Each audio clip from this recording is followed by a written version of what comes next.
కుప్పం పట్టణంలో అంకాల పరమేశ్వరి జాతర మహోత్సవమైన శ్మశాన వైభవంగా జరిగింది. చిత్తూరు జిల్లా కొత్తపేటలో వెలిసిన అంకాల పరమేశ్వరి అమ్మవారికి శ్మశాన కొల్ల పేరుతో మత్స్యకారులు నిర్వహించే జాతరలో భాగంగా ఆలయంలో అమ్మవారికి ప్రత్యేక అభిషేకాలు నిర్వహించారు.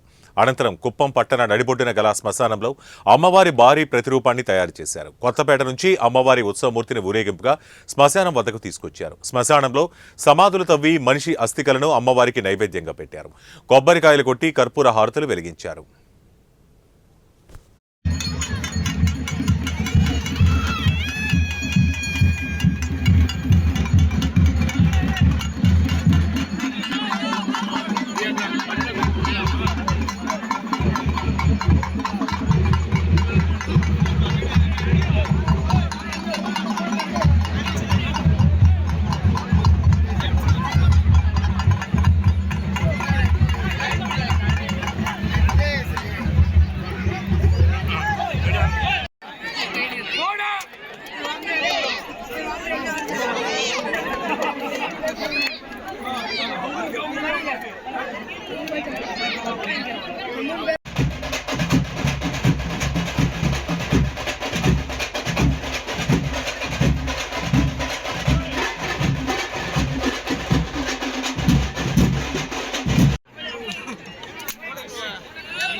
అర్షుడు ఎందుకు